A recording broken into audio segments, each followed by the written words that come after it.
Hello stampers, this is Yana Smakula. Welcome back to my channel. In this video, I will show you how to create a Copic colored and heat embossed floral card on a dark background.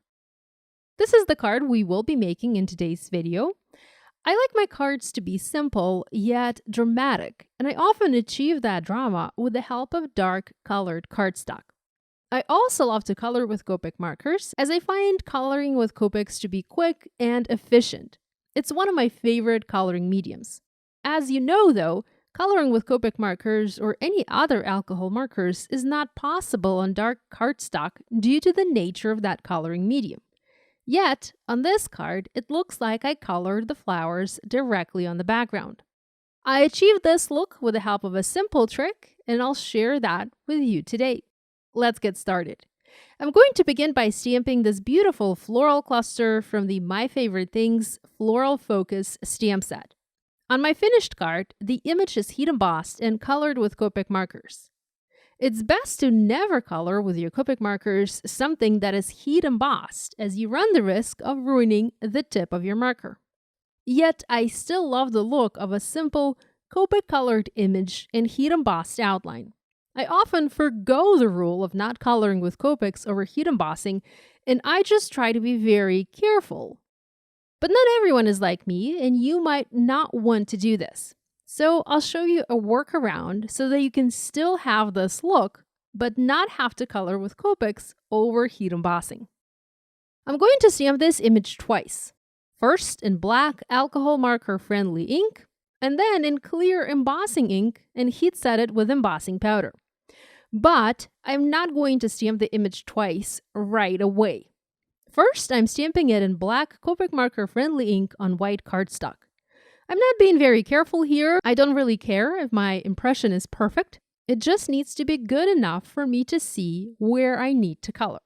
You also don't have to use black ink. You can use any other color of ink that you have, as long as it's Copic marker friendly. I'm using a Misty stamping tool for this, and you do need to use a tool like this or similar for this technique.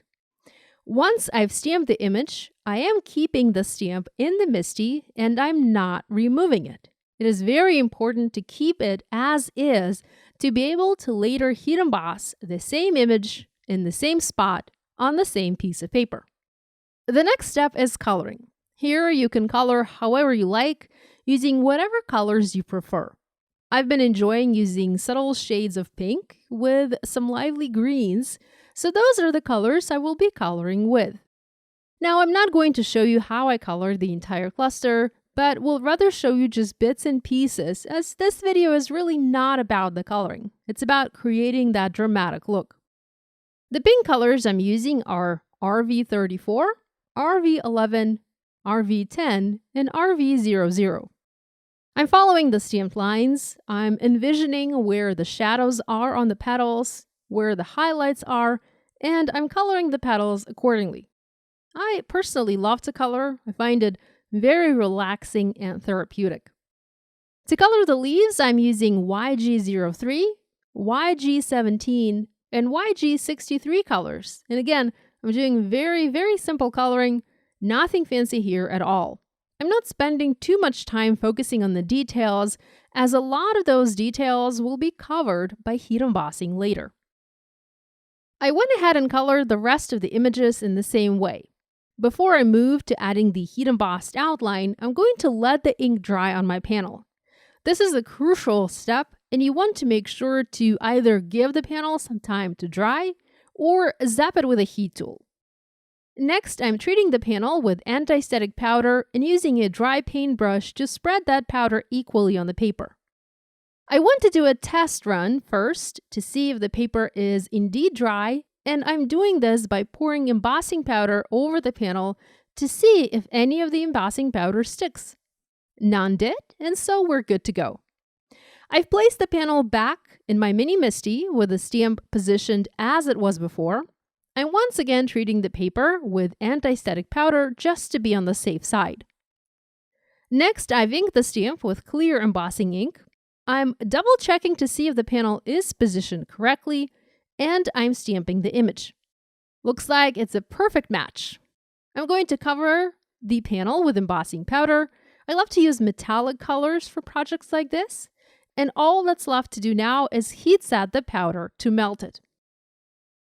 So there you have it, a workaround the heat embossing and Copic coloring. You color first and heat emboss your image later. It's a bit more work, and there's always the risk that the image will not match up. I have had that happen to me before, but it's well worth the effort in the end. I cut the cluster out with the help of a coordinating die, and now I'm ready to plan my card. Now, I mentioned I love to use dark backgrounds for my projects.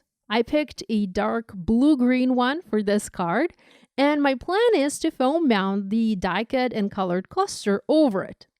Now, the cluster, however, because it was colored on white cardstock, has a white outline to it.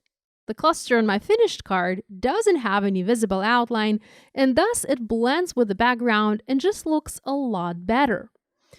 It looks as if it was colored on the background itself.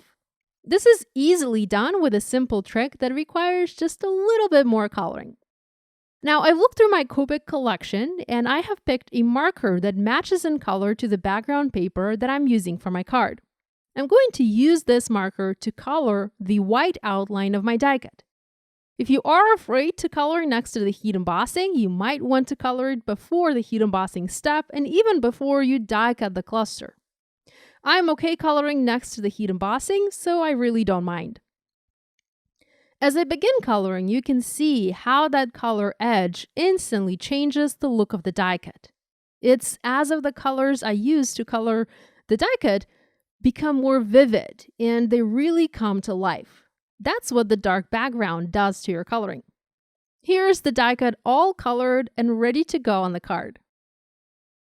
Before I foam mount it, I want to stamp the same image onto the background panel using watermark ink for a tone-on-tone look. This will add some interest to the panel and will also help fill the empty space at the bottom. Next, I'm foam mounting the die cut onto the panel, and I'm going outside the edges just a little bit. I'm also going to trim the excess image and reuse that large leaf and adhere it in another spot on the card. There's no need to toss it, we can still use it. I have already created a sentiment for this project. I picked one that reads, "Sincere thanks," and I heat embossed it in same embossing powder on the same color cardstock as my background. The sentiment comes from the Bitty Thanks and Gratitude stamp set. I trimmed it to a skinny strip and foam mounted on the card, overlapping the floral cluster just slightly. Finally, I created an A2 white card base. I trimmed the front panel to 4 1/4 by 5 1/4 inches, and I'm adding it to the card base with the help of foam adhesive. You can skip the foam adhesive and use regular adhesive if you'd like to keep the card on the flatter side. Finally, if you want to add something a little extra to the card, you can embellish it with your favorite dots or drops or gems or jewels. I hope you'll give this idea a try. If you do, please share online and tag us on social media. We always love seeing what you guys are making. Subscribe now not to miss any new card making tutorials. Thanks for watching. I'll see you next time.